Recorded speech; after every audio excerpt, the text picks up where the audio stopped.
Good morning students. Redox reaction part 1 में मैंने आपको बताया था कि इंटरमोलिकुलर रेडॉक्स क्या होता है जब दो different reactant redox reaction undergo करते हैं। फिर मैंने बताया था कि इन्हें कंप्रोपोर्शनेशन रिएक्शन भी कहते हैं, लेकिन सभी इंटरमोलिकुलर रेडॉक्स जो है वो कंप्रोपोर्शनेशन नहीं होते। जैसे ये भी एक इंटर रेडॉक्स का एग्जाम्पल है, लेकिन ये ऑब्वियसली कम प्रोपोर्शनेशन नहीं है। कम प्रोपोर्शनेशन तब होता जब इन दोनों में कोई एलिमेंट सेम होता, उन दोनों की ऑक्सीडेशन स्टेट डिफरेंट होती और प्रोडक्ट में जाकर वो सेम हो जाती। यानी कि अगर दो डिफरेंट ऑक्सीडेशन स्टेट प्रोडक्ट में जाकर सेम हो जाए तो वहां उसको कम प्रोपोर्शनेशन रिएक्शन कहते हैं। ठीक है। आज का जो मेरा मेन कंसेप्ट है वो डिस्प्रोपोर्शनेशन पर है। इस पार्ट 2 में हमें डिस्प्रोपोर्शनेशन पढ़ना है और ये कंसेप्ट अपने दिमाग में बिठा लो कि जब किसी नॉन मेटल की रिएक्शन किसी बेस से कराई जाती है, जब कभी भी किसी नॉन मेटल की रिएक्शन किसी बेस से कराई जाती है तो एक तो उस नॉन मेटल का लोएस्ट ऑक्सीडेशन स्टेट प्रोडक्ट बनता है और दूसरा क्या बनता है, product of oxidation state corresponding to hypous acid.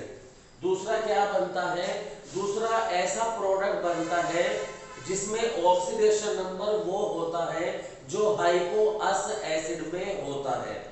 जो हाइपोअस एसिड में ऑक्सीडेशन नंबर होता है वो वाला प्रोडक्ट बनता है। और एक क्या बनता है, लोएस्ट ऑक्सीडेशन स्टेट प्रोडक्ट। जिन्हें हाइपोअस एसिड का नहीं पता मैं एक बार फिर रिवाइज करा दूं, जिन्होंने मेरा पार्ट 1 नहीं देखा रेडॉक्स रिएक्शन का वो भी देख, अभी दिया तो देख लेना, ये अभी देख लो। H3PO4 P+5 में है, मैक्सिमम में है तो इसे एक बोलेंगे, मैक्सिमम एक ऑक्सीजन कम किया तो 2 यूनिट का चेंज आया, +5 से +3 हुआ तो इसे अस बोलेंगे। फिर एक ऑक्सीजन निकाला, 2 यूनिट ऑक्सीडेशन नंबर का चेंज आएगा, +3 से +1 आ जाएगा, इसे हाइपोअस बोलेंगे।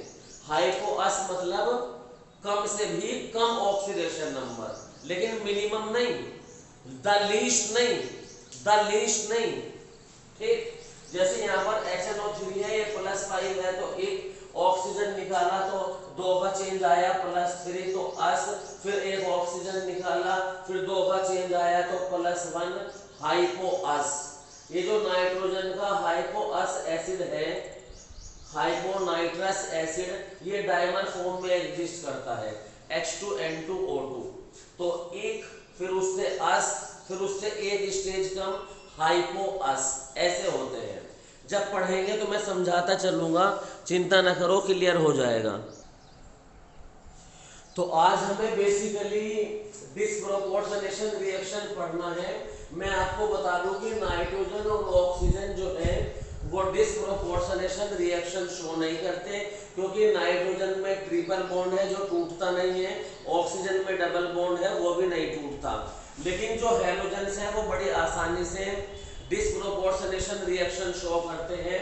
यहाँ तक कि हैलोजन तो वाटर में भी डिस्प्रोपोर्शनेट हो जाते हैं।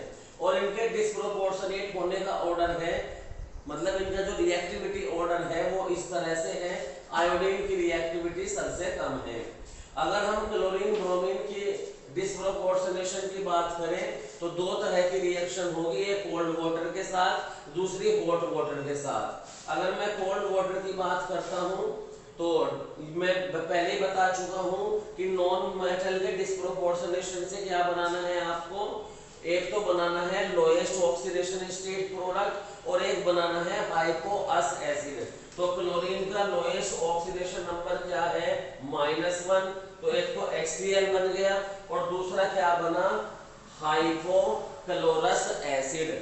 हाइपोक्लोरस एसिड एक लोएस्ट ऑक्सीडेशन स्टेट प्रोडक्ट और दूसरा हाइपोक्लोरस एसिड। ठीक है, मैंने आपको कल भी बताया था कि जो क्लोरीन है वो अपना एक एसिड, पार्ट 1 में भी बताया था, अपना एक एसिड हैलोजन +5 में बनाते हैं, +7 वाले को तो पर क्लोरिक एसिड कहते तो +5 वाला क्लोरिक, +3 वाला क्लोरस और +1 वाला हाइपोक्लोरस एसिड। ठीक, तो नॉन मेटल यानी कि क्लोरीन जब डिस्प्रोपोर्शनेट होगी तो लोएस्ट ऑक्सीडेशन स्टेट प्रोडक्ट बनेगा और हाइपोक्लोरस एसिड बनेगा। लेकिन अगर यही रिएक्शन हॉट वाटर से कराई जाए तो हॉट वाटर में क्या होता है, HOCl जो है, अस एसिड जो है, मैं कल समझा चुका हूं पार्ट 1 में, अस एसिड अनस्टेबल होते हैं और हीट करने पर वो क्या हो जाते हैं, डिस्प्रोपोर्शनेट फर्दर हो जाते हैं। यानी कि अस एसिड का फर्दर क्या हो जाता है, डिस्प्रोपोर्शनेशन हो जाता है। देखिए मैं आपको रिएक्शन लिख के दिखाता हूं। तो मुझे आपको समझाना है कि हॉट वाटर में क्या रिएक्शन होगी। तो पहले तो क्लोरीन HCl और HOCl ही बनाएगा, यानी कि हाइपोक्लोरस एसिड ही बनाएगा।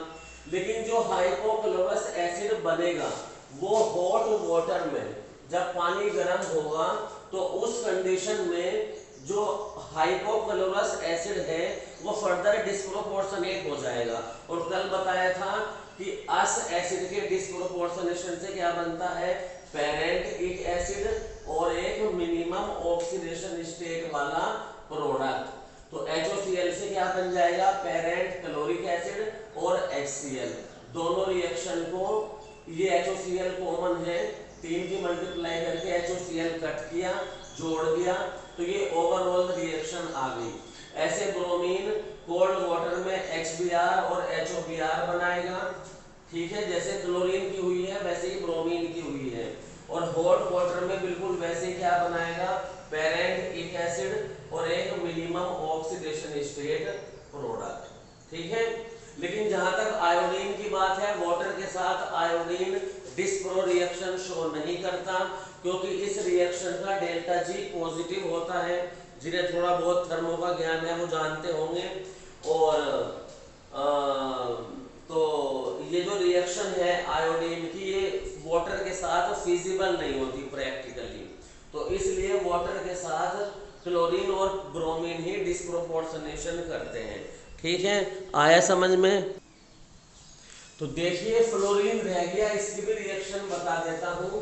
फ्लोरीन की जब वाटर के साथ रिएक्शन होती है तो फ्लोरीन क्या है, दुनिया का सबसे ज्यादा इलेक्ट्रोनेगेटिव एलिमेंट है। तो फ्लोरीन को क्या चाहिए, इलेक्ट्रॉन चाहिए।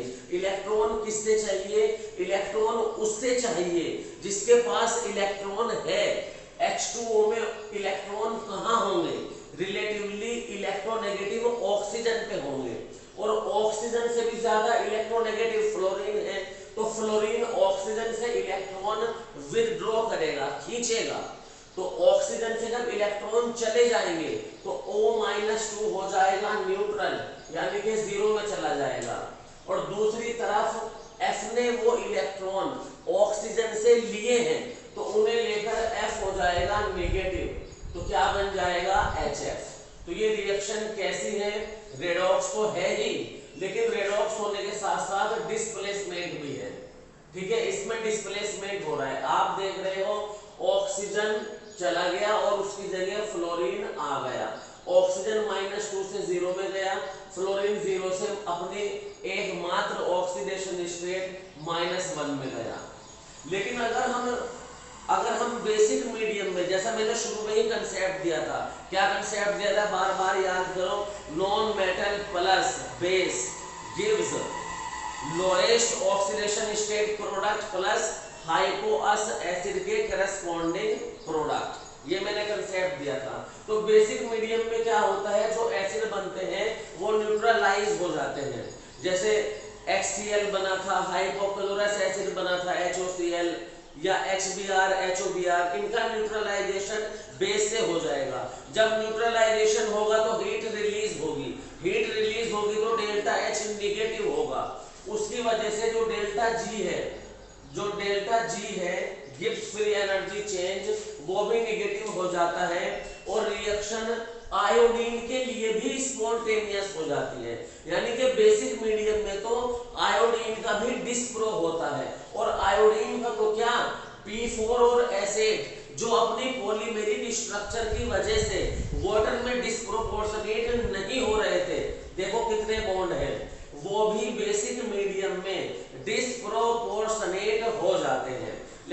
फंडा वही रहेगा, हमारे पास कंसेप्ट वही है, non metal plus base gives lowest oxidation state product plus hypous acid.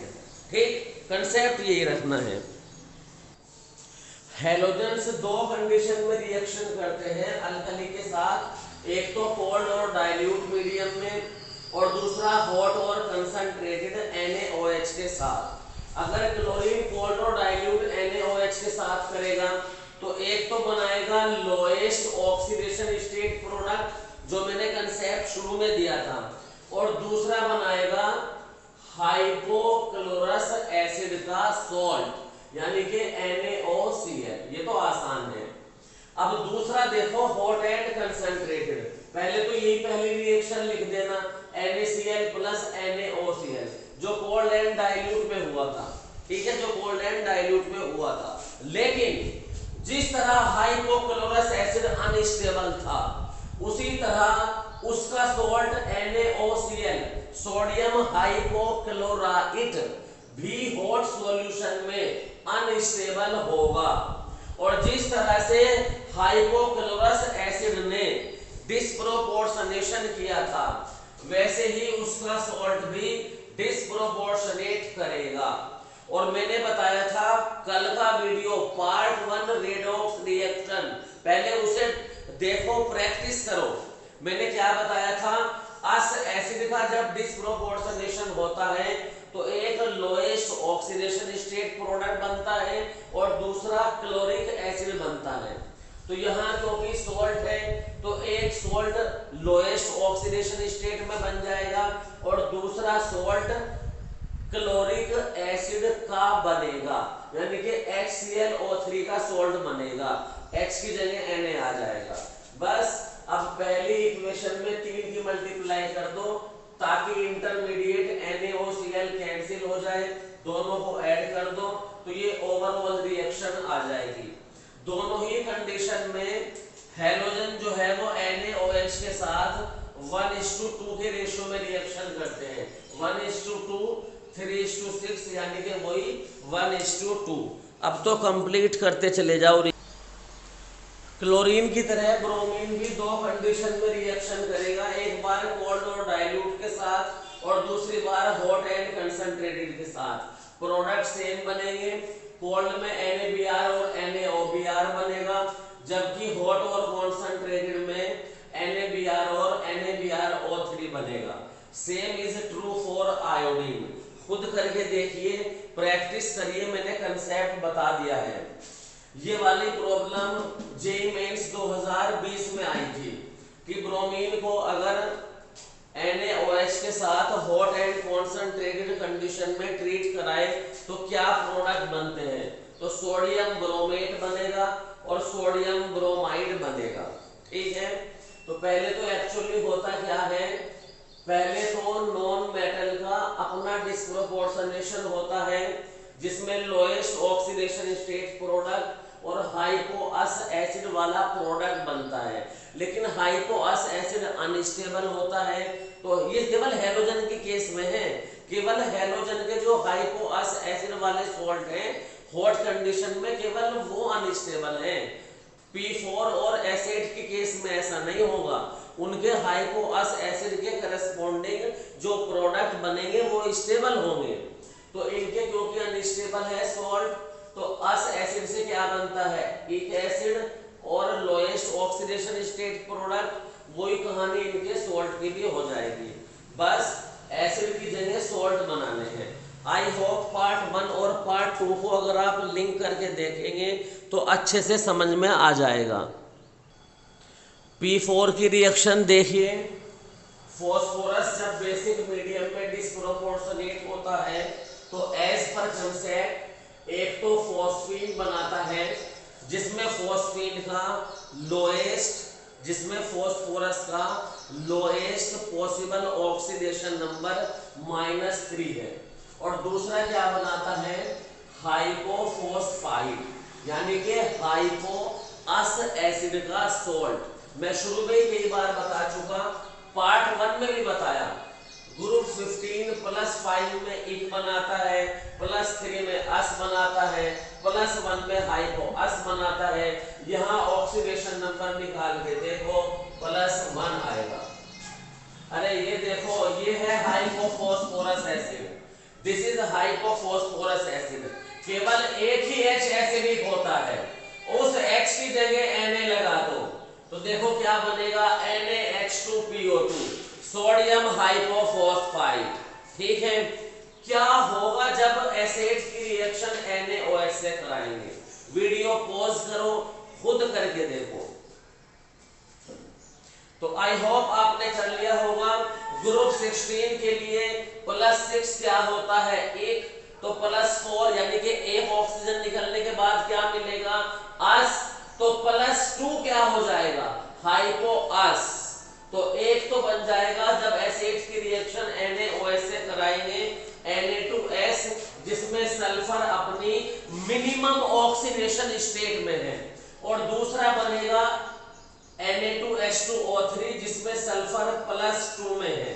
3 दूनी 6 और 2 4 आ रहा, किसमें है, +2 में, यानी अपनी हाइपोअस एसिड वाली ऑक्सीडेशन स्टेट में है। तो क्या बनेगा, Na2H2O3 बनेगा, हाइपोअस एसिड वाला सॉल्ट बनेगा। इसको हाइपो ही कहते हैं। इस कंपाउंड का तो नाम भी हाइपो है, कमर्शियल नेम Na2H2O3 का हाइपो होता है। ठीक है, आपको पता होगा, या सोडियम थायोसल्फेट। ठीक है, ऐसे ही क्लोरीन को जब CaOH के वॉल्ट वाइज से रिएक्शन कराएंगे तो एक तो बनेगा लोएस्ट ऑक्सीडेशन स्टेट प्रोडक्ट, और दूसरा बनेगा हाइपोक्लोरस एसिड वाला सॉल्ट। ठीक है, जहां -1 में है पूरा OCl। क्यों? क्योंकि मैं बार बार कह रहा हूं, non metal plus base gives lowest oxidation state product, यानी कि Cl2 एक तो ऐसा बनाएगा जिसमें उसकी ऑक्सीडेशन नंबर मिनिमम होगी, और दूसरा ऐसा बनाएगा जो हाइपोक्लोरस यानी कि हाइपोअस एसिड के करस्पॉन्डिंग होगा। बेसिक मीडियम है तो ऑब्वियसली हाइपोक्लोरस एसिड का सॉल्ट बन जाएगा।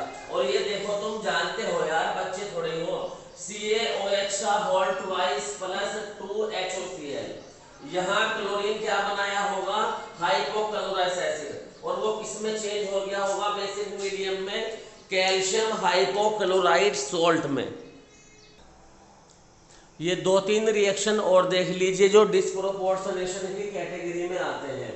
जो हाइड्रोजन पेरोक्साइड का वेल नोन डिकम्पोजिशन है, वो भी एक डिस्प्रोपोर्शनेशन रिएक्शन है, क्योंकि पेरोक्साइड में ऑक्सीजन -1 में है, वाटर में -2 में, और यहाँ 0, तो ये भी डिस्प्रोपोर्शनेशन है।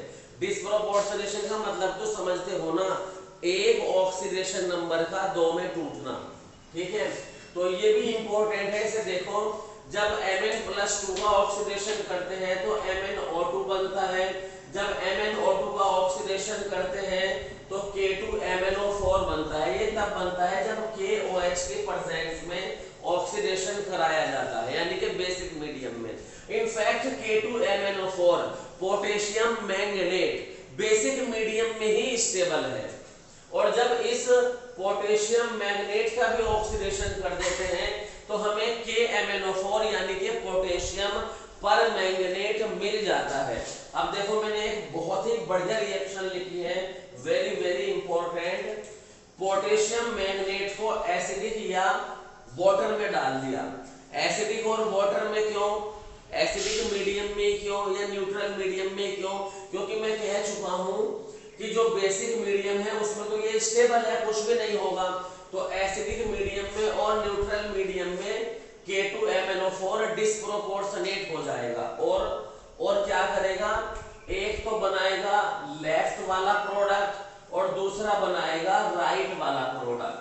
तो एक तो बन जाएगा KMnO4 +7 में, और एक बन जाएगा MnO2 +4 में, यानी कि K2MnO4 एसिडिक या न्यूट्रल मीडियम में क्या करेगा, डिस्प्रोपोर्शनेट। एक राइट वाला यानी कि KMnO4, दूसरा लेफ्ट वाला यानी कि MnO2।